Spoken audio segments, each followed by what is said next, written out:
Wow, here are my Arsenal versus Liverpool player ratings. Starting off with Alisson, I actually didn't think he had that much to do, but when he was called into action, he was incredible. I would easily give him an 8 out of 10. I thought he was faultless, and every time Bukayo Saka kind of lined up that shot, Alisson was there to save it. Moving on then to Conor Bradley, but first, before I say anything on him, I hope that everything is okay. I hope it's not as serious as everybody thinks it is. Although Liverpool seem to be fearing the worst, so I am a little worried there.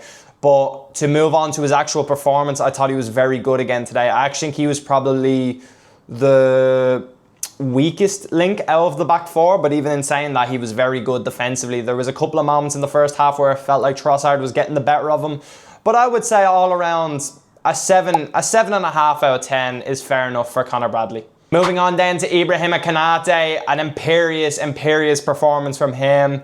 Just, yeah, absolute class. He dealt with Gyökeres, he dealt with any sort of danger aerially. I'm going to have to say a 9 out of 10 for Konate. I actually think this was his best game since Liverpool versus Arsenal at Anfield when we won 1-0 this season. Moving on then to the captain, the skipper, Virgil van Dijk.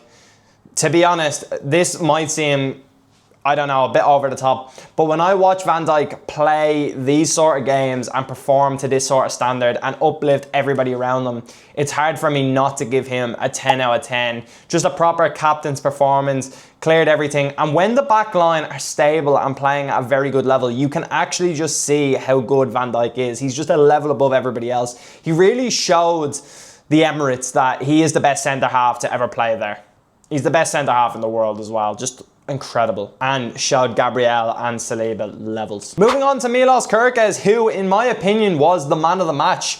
He had a shaky start, like maybe 2 minutes, 3 minutes in. Saka seemed to get a little bit of the better of him, but he just came in and grew into that game properly. I have to say a 9 out of 10. I know I've just given Van Dijk a 10 out of 10, so that doesn't really make sense. So let's just give Kerkez a 10 out of 10, but he is the man of the match in my opinion. Moving on then to the midfield. Initially, I was actually quite surprised Curtis Jones didn't start, but I have to say I thought Alexis McAllister and Ryan Gravenberch were excellent throughout that 90 minutes. Gravenberch, exceptional.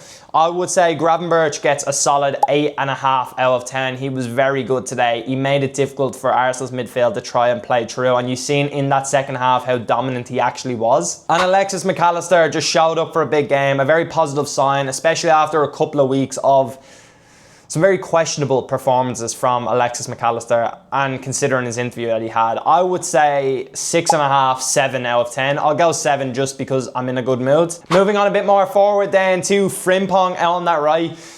I thought he was okay. There was a lot of moments where he needs to do a little bit better, like the layoff that he played to Wirtz in that second half wasn't really good enough. He kind of broke Arsenal's line a lot, and I felt like they panicked. But he didn't really do much with those counter-attacks and time that he had on the ball. So I'm going to say a 5.5 out of 10. Moving on then to Florian Wirtz, who played out on that left side, but also kind of interlinked with Gakpo.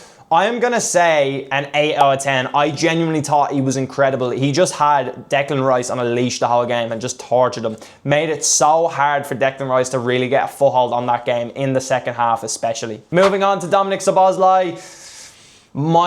I don't want to do it, but I think I'm going to have to go a 5.5 out of 10 as well. I just thought there were so many opportunities where he could play the pass, but he takes a shot on and he just doesn't do the fundamentals right. He is allowed to have a poor game though, in my opinion, especially how good he's actually been this season. And Cody Gakpo, yeah, I don't know, 5.5 out of 10 as well. I might even just say 5. He didn't really do much. That's my problem with Cody Gakpo, especially when you're the attacking player there, and throughout that team and the spine of the team, we actually played so well, but once you get up to that attack, we were just so poor in everything that we did.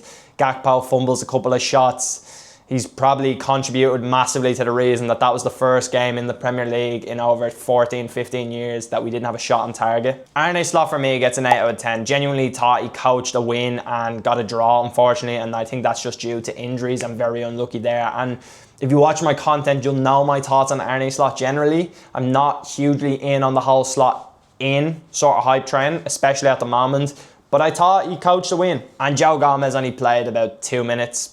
10 out of 10. No, of course, he doesn't really get a rating. But let me know your thoughts on this game in the comments down below. What would your player ratings be? And make sure to hit that subscribe button and turn notifications on. We are going to be taking over YouTube now. And if you haven't already, make sure to give me a follow on all my other platforms: Instagram, YouTube, TikTok, everything. And thank you all so much for the support recently. It does not go unnoticed.